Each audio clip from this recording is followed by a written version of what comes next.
thanks, Paul. And Paul and I have been catching up every now and then about funding submissions and what's going on in government. So I think it's exciting times. We've actually seen a lot more increase in support from the government, particularly through the COVID. And, you know, it's a good testament to know when there's real issues out there, the government put out direct funding, but they're also now moving into what I'd call like the recovery phase. So fortunate or unfortunate, the amount of grants available will become more competitive rather than what I'd say is handouts. But it gives opportunities for people who are seeing problems in their society or opportunities to fill gaps where the government or private enterprise hasn't. That's where we're seeing real opportunity for grants and funding. So I'll go through all that. I'm just going to outline how I would approach a grant. So there's probably three opportunities. One is getting ready for a grant. So you could do this before you even know what funding or what project you're looking at. The next stage would be preparing for a specific application, and then the element of writing that application. So there's three real elements I think we can do. The first one you can do now or prior to having funding, so have a think about that if you don't have a particular fund in mind or you're not in the middle of writing an application. If you are writing an application, then hopefully some of these points will be valuable and you can integrate that into a submission.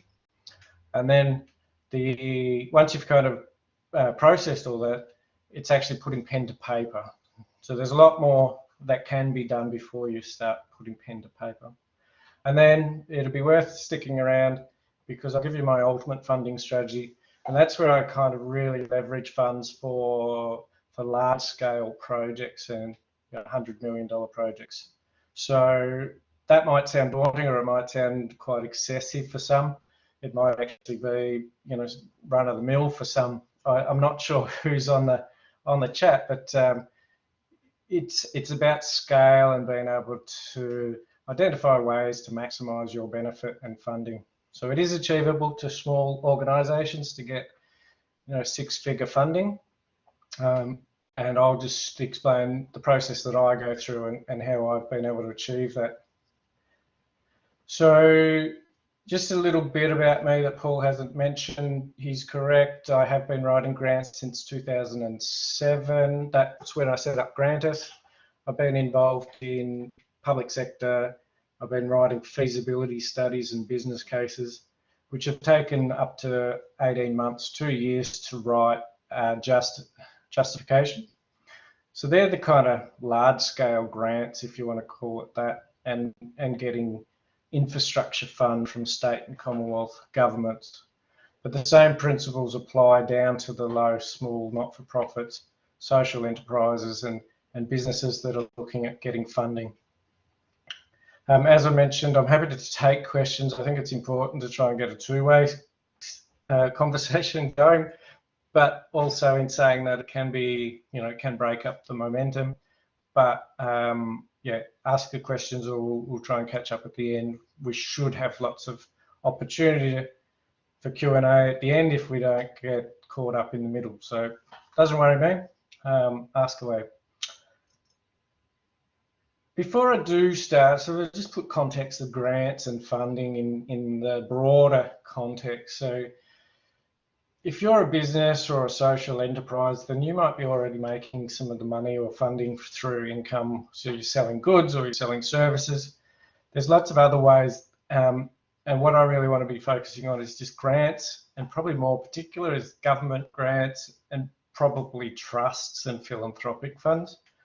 So there's other opportunities of getting loans from banks or crowdfunding, sponsorship and donations. So this is not the only way to achieve some of the outcomes that you're looking at. So it's really more focused on government, public benefit and the processes that they go through when they evaluate grants. So the first step was about getting ready for grants. So the real starting point is, I'm assuming you're an organisation, you might be an individual, you could be social enterprise, not-for-profit or profit. I'm just going to bundle you all into that kind of your organisation.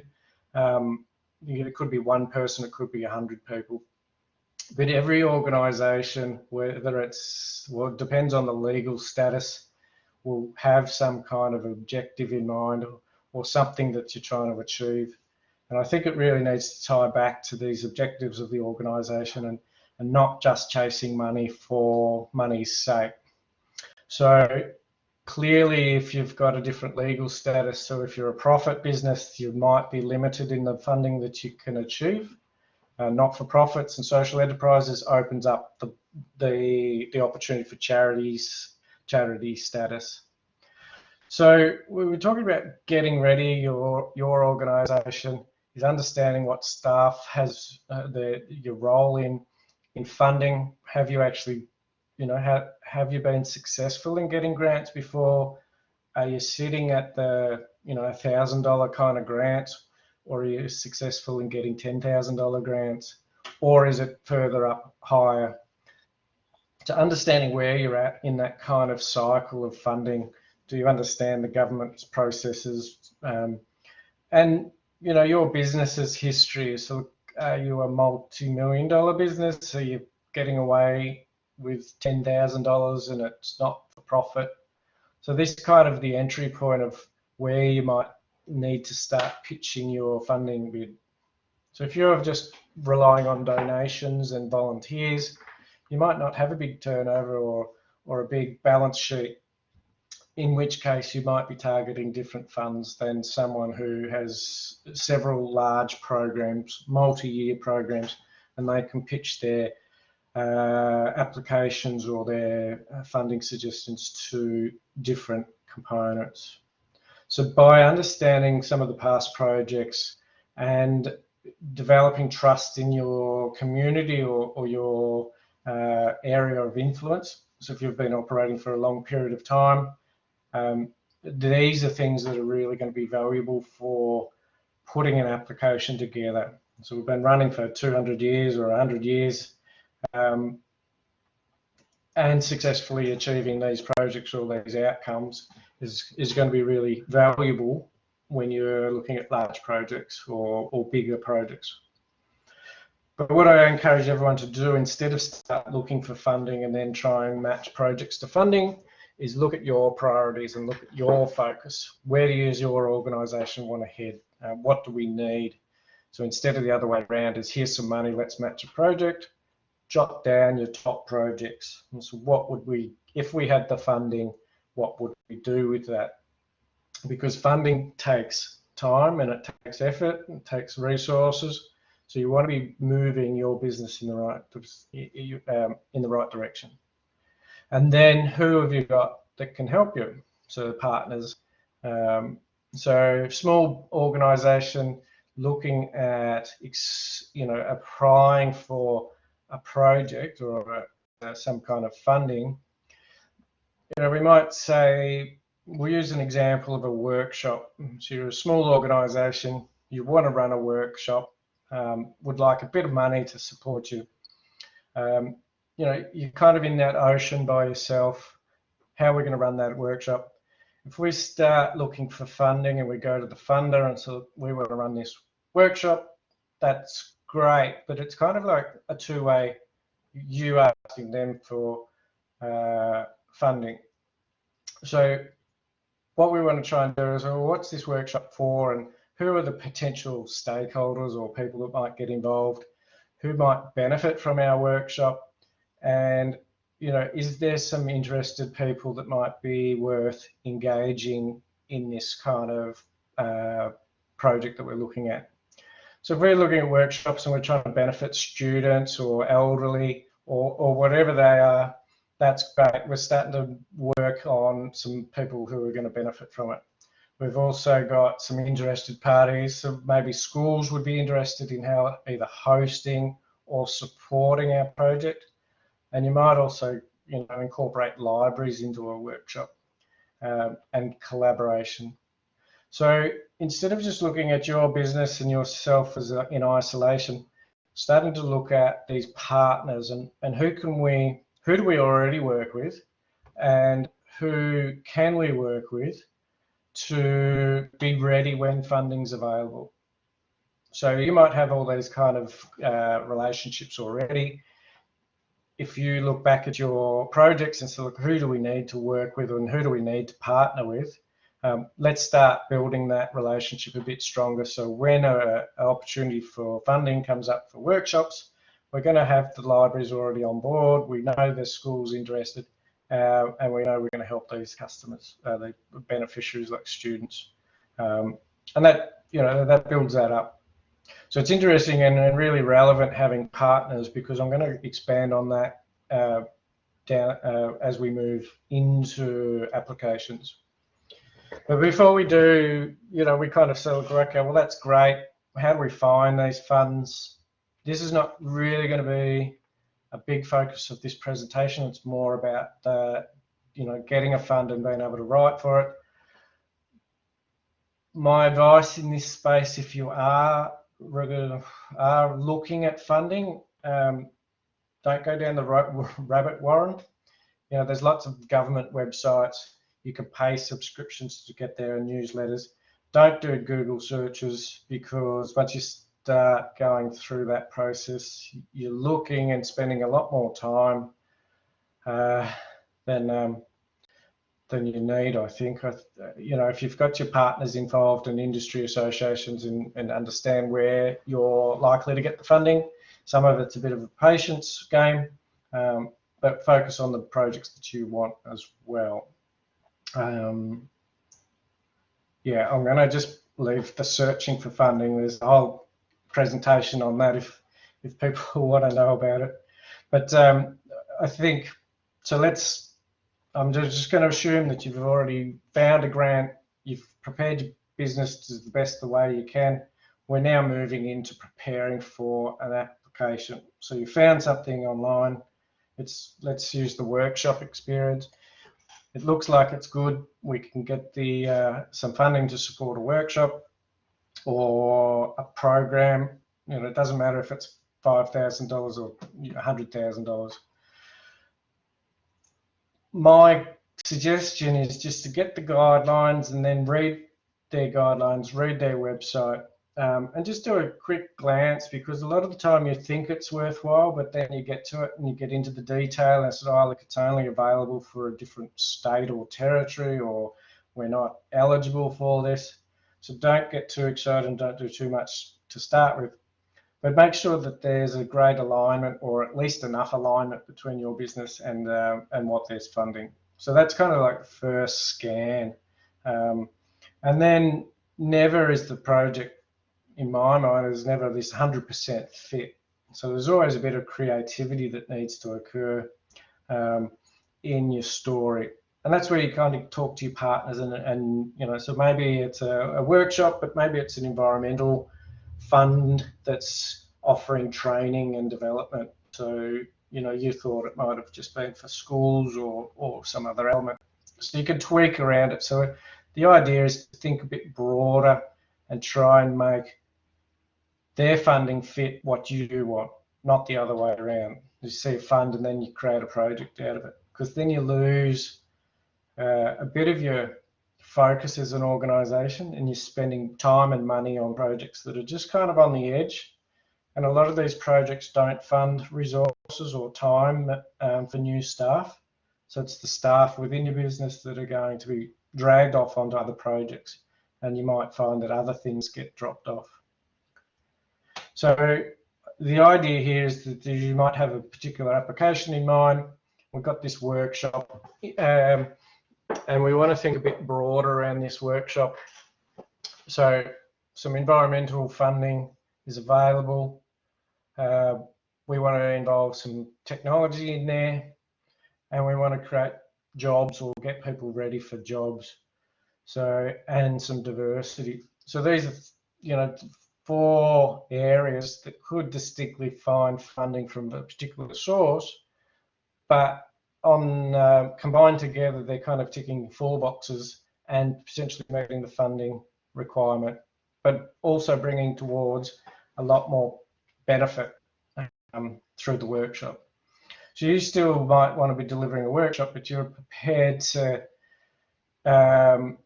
think a bit more broadly around environmental, it could be climate change, bringing in technology in that and helping people learn about getting ready for jobs.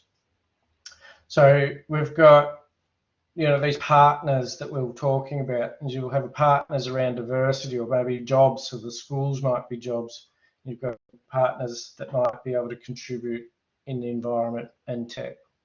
So now instead of it's just you, you've got potentially in this situation, 4 partners that might come on board in your application.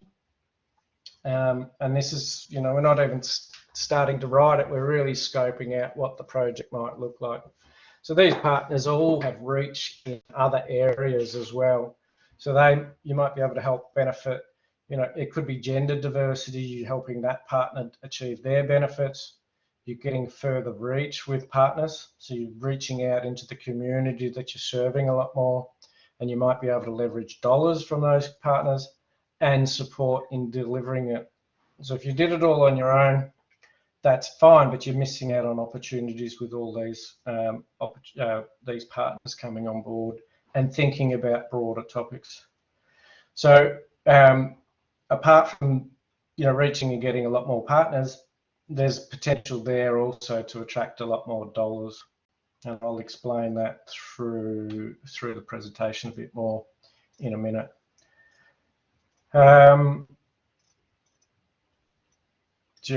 Support and allies.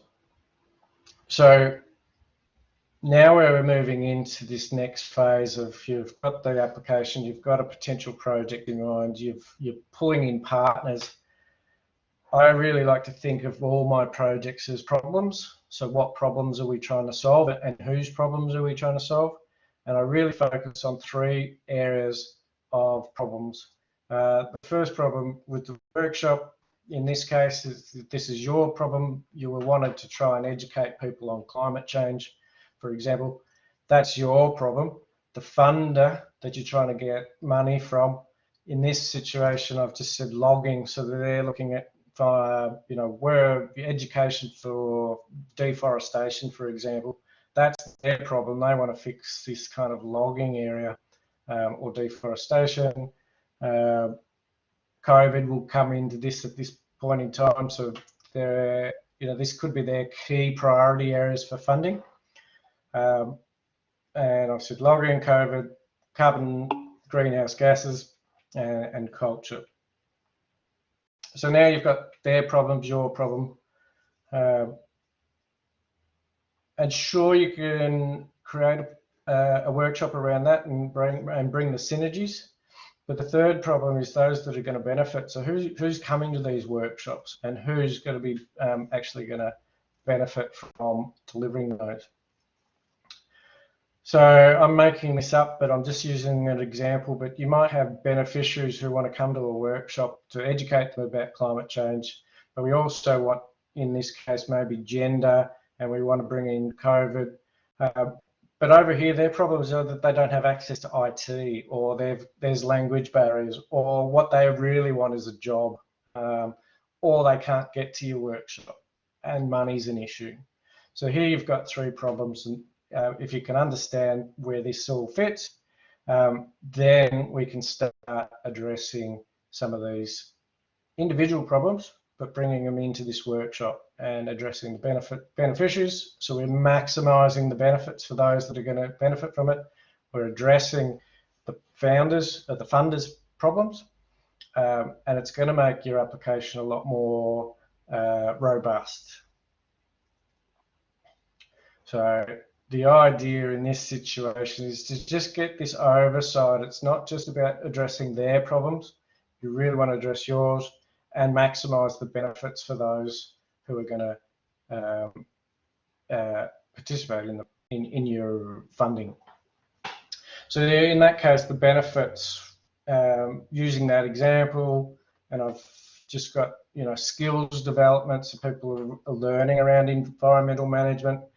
Part of the workshop could involve IT skill upgrade, bringing computers to you, so helping them access IT, women returning to workforce, collaborating with traditional owners on the content and work towards a qualification, getting people job ready and building the economy and economic recovery.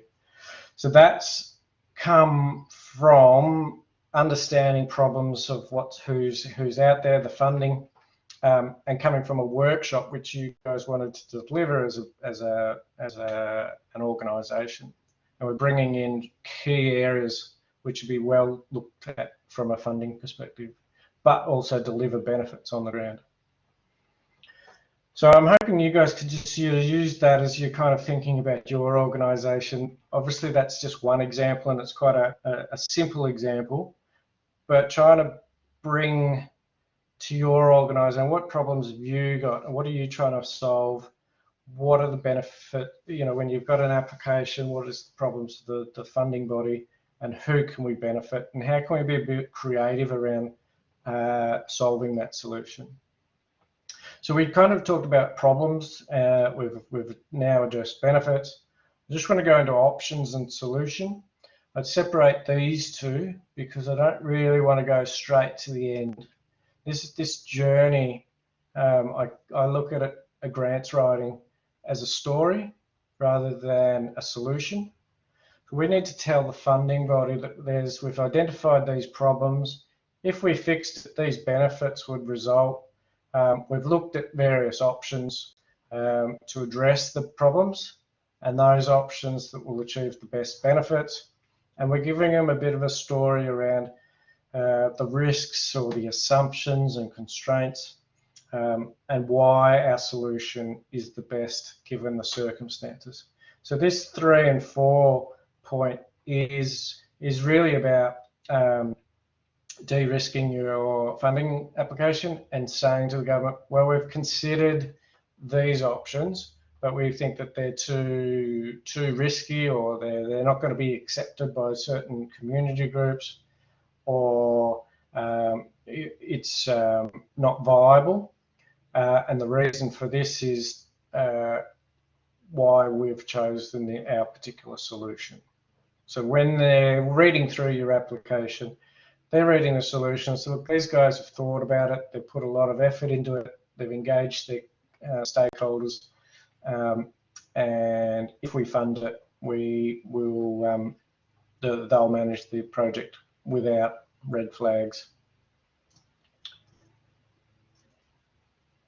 So the story in my mind is, if you could think about any good story, there's a journey, there's a bit of substance to it. So we really want to be trying to put in some facts into our story. This is really about the evidence of what we're trying to convey in our application. So it's not just we want to build this house for people that have been unemployed, or what's another good example? Unemployed or unable to look after themselves, or it could be domestic violence and people got away from domestic violence. There's a whole richer story around that. This helps, the children of subject to these isolation or segregation, and the ability to go back to school, to be educated, is really affected by people having safe places to come home to. So you talk about that, and then there's facts around the incidence of domestic violence, for example, and the problems associated with that. We know if children and particularly women are in safe environments, they're more likely kids are more likely to go to school. All that story is a lot better than just going straight to the facts. And then bringing in that consultation. And so we've engaged with the relevant agencies. We've got these other groups involved. And this goes back to those partners and reach before. And a really good application has that kind of wow factor. I think real catch or hook that gives the funding bodies that this is unique. This is a real good opportunity for, let's say, a government agency to come out and cut a ribbon. Not that that's what the whole focus is, but they really do like stories which they can, they can hang their hat on, because they're the ones funding it, but you're delivering it on their behalf. So when we get into actual writing, it's, we kind of really assess the project from a number of perspectives. We've looked at the opportunities, we've looked at some of the benefits, we've looked at a real catchy kind of project and scoped it out with different people. Now, the writing element is probably the easier part of it, or the less focus in my mind. Words and getting the right words are not necessarily the make or break of your application.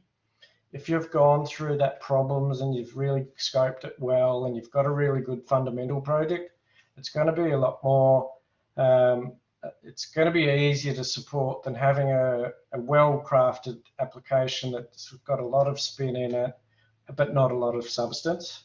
So you could write something, but have a solid project, I think, in my mind, is a lot stronger than something without substance but well written and great story, but can't really see the benefits in it. So nevertheless, writing's important. We've got two typical ways. Not-for-profits would use, the philanthropic trust might use a freestyle, so fill in a letter and just tell us what you want.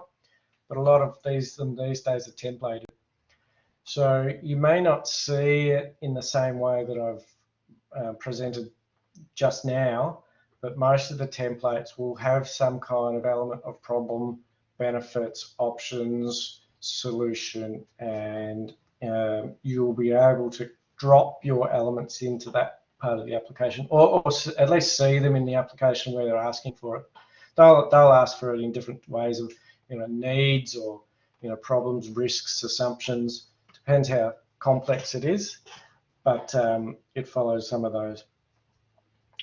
Organisational background is important. There's always this section up front. Tell us about the organisation. Don't just cut and paste something from your website. This is the chance in your story just to set the scene. It's like how well you've achieved, what you've been able to benefit in the past, and really target the funding body. So it's about making them believe in you, having trust in your organisation, and explaining some of the good work that you've done in the past, or how much you've been able to achieve and support people. Then it's the maximising the benefits, multiplying the partners, and looking at the beneficiaries, who's going to benefit, and telling those stories through the process. So when you get to the writing, there's probably I call it the 6 C's of communication. It's available out there with other people's names and things, but it's a way of really being clear and concise. Clear is just don't waffle on too much. Just be clear about what you're trying to achieve. If you could say it in less words and not necessarily use all the word count they may have in their application, the better. These guys who are evaluating applications are going to be looking at tens to hundreds of applications, so they really want to be knowing or getting straight to the point. And that's been concise.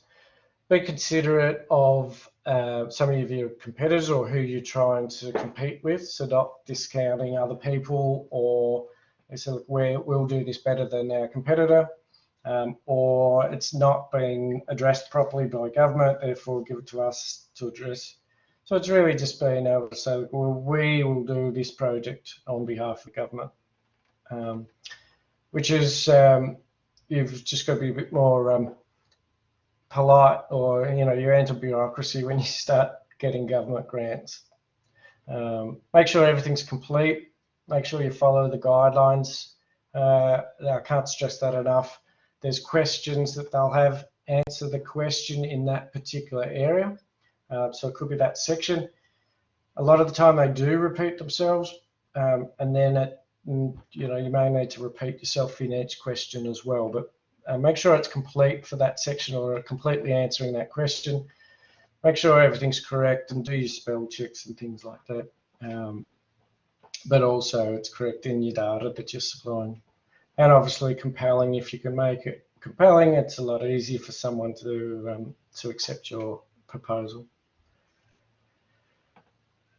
Getting down to specifics, most projects will look for project plans, budgets, and leveraging. We'll talk about project budgets. That's pretty straightforward. Leveraging, I'll explain how I do my ultimate funding submission. But project plans and budgets, we'll just go back.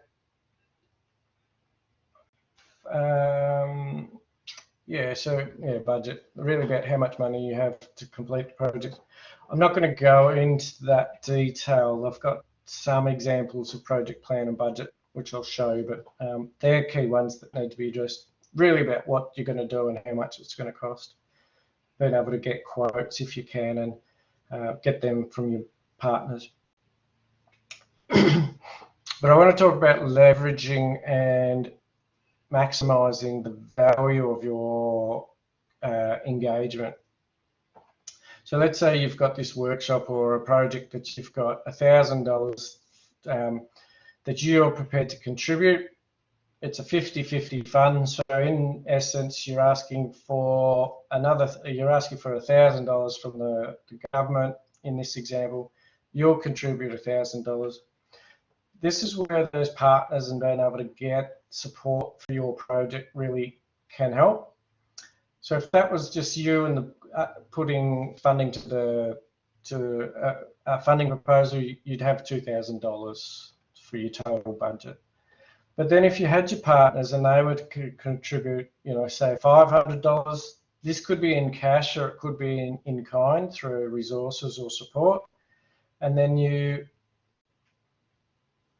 have $1,500 from yourselves, another $1,500 from the funding, so you actually can get 50-50, and then all of a sudden you've got a $3,000 project. You guys have contributed $1,000, you're getting $3,000 back. So that's gone from 50-50 to 1-3. Let's say you've got 2 or 3 partners and they're all prepared to pitch in some extra value. All of a sudden you've got $2,500 from you guys, and then the government will pay $2,500. Now you're creating a $5,000 kind of total investment. So you start to leverage other people's values. Now you could put in kind value in there, which could be resources and time of staff. So you could easily add that value to it. There could be in-kind values from your partners. And this is how we start building up quite valuable contributions towards an overall project. And then you get to a $10,000 project. So that can happen when you're starting to get partners and you've really engaged with them early on. So you've gone from 10,000 to from 1,000 of your own cash.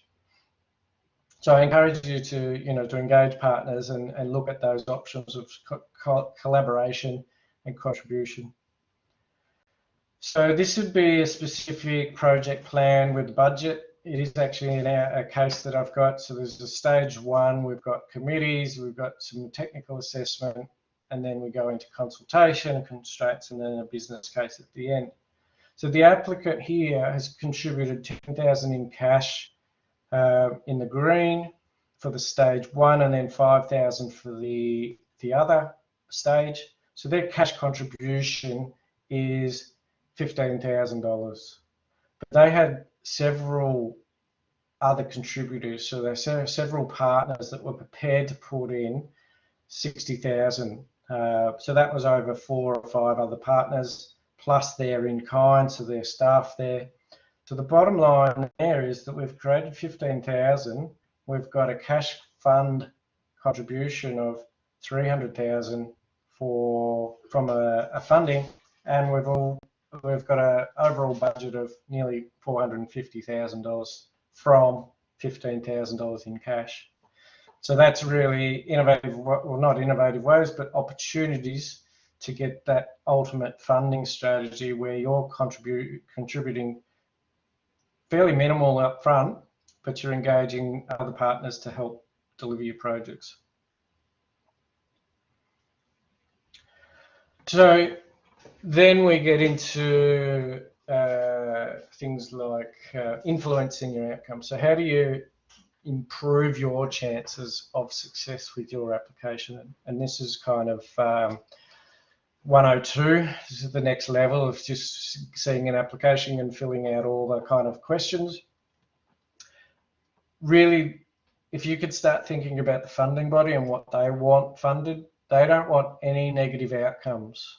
So really it's about, in your application, any potential political or reputational issues for the funder, or things that you haven't addressed, any potential secrets, or we can't get this delivered in the time, but we'll just say we are. You just really either be upfront with it and say we've addressed the timing and some of the things at the moment, like costs of goods and services, particularly the construction industry.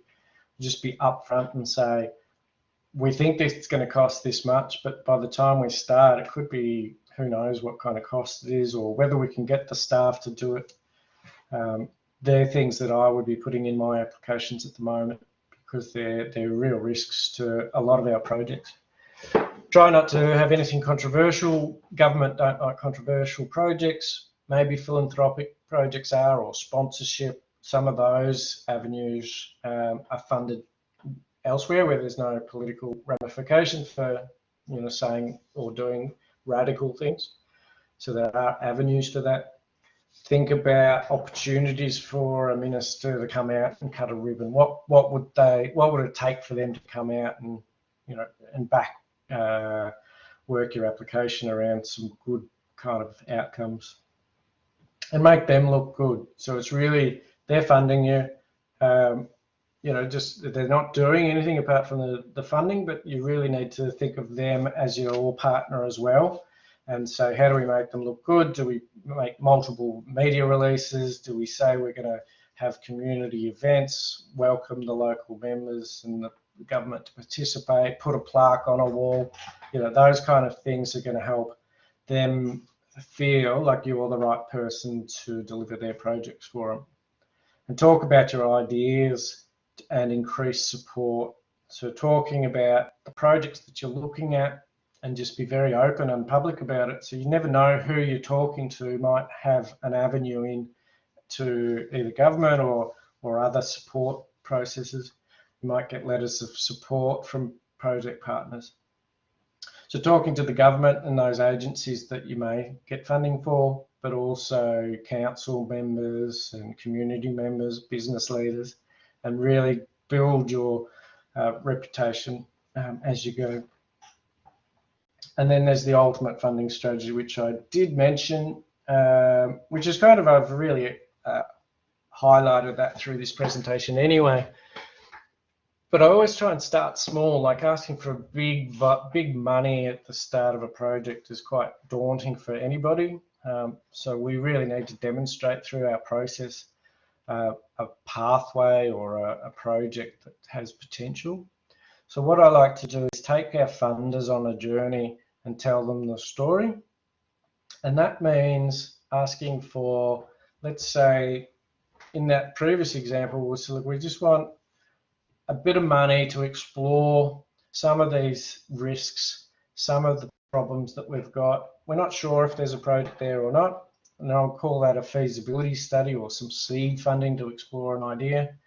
And then that opportunity looks at problems and benefits and kind of helps you actually write your application. So then you start removing some of those risks, or in some cases the risks really show up and so, well, this isn't going to work, or you can start pivoting. But the opportunity through small funds and small grants is that you're not committing to big goals or big outcomes. You might just be looking at, whether this is feasible. So the outcome could be it's not feasible, and then we close the door on it. But if it is, then we start looking at increasing the partners and talking to those partners through that process, and then making it hard for them to say no. So you get to a point where we've looked at all these ideas, you've been on our journey with us. This project has got real merit. We've addressed the risks, but we're going to need some more money to deliver it. So seed funding could be, $10,000 in cash. Then you get your partners again. Then you could leverage government. So you might be looking at, $100,000 for a feasibility study to 400,000 based on that leveraging, and you've just put in some of that. And then if that's acceptable or feasible, then you go back to them for more funding. So you've kind of got like this seed funding at the start, potential feasibility funding is dragging in a bit more money, and business case really locks it in. And then all of a sudden you get to these projects, which typically infrastructure projects, we're talking about $1 million to $100 million, billion-dollar kind of projects. This is what government do. This is how government build their big infrastructure projects. They follow bits of seed funding, they do the feasibility, then the real technical elements, and then they can ask for big funds. So if they can do it, why can't we do it? It's not so hard for them to give you a $10,000 cash fund, and then because they know that your project and you're exploring it, it's a lot easier for them then to say, well, yes, we'll give you some more money to explore it. And then all of a sudden you've got this 80-page document with lots of support, lots of cost benefits and valuation that really is a worthy project of a big and big contributions. So this is kind of looking at the big solution for long-term overall public benefits. So a lot of government benefit projects are really focusing on multiple public benefits. I think that's it. Well, that's it for me. I appreciate, I'm not sure what kind of comments we got through. I just went through that. Thanks for patience in presenting there. I think possibly now what I might do, I might just turn my camera back on and just, I'm not sure who's moderating, Paul, but maybe open it up for Q&A. Yeah, look, we might turn the recording off at the moment as well. But thank you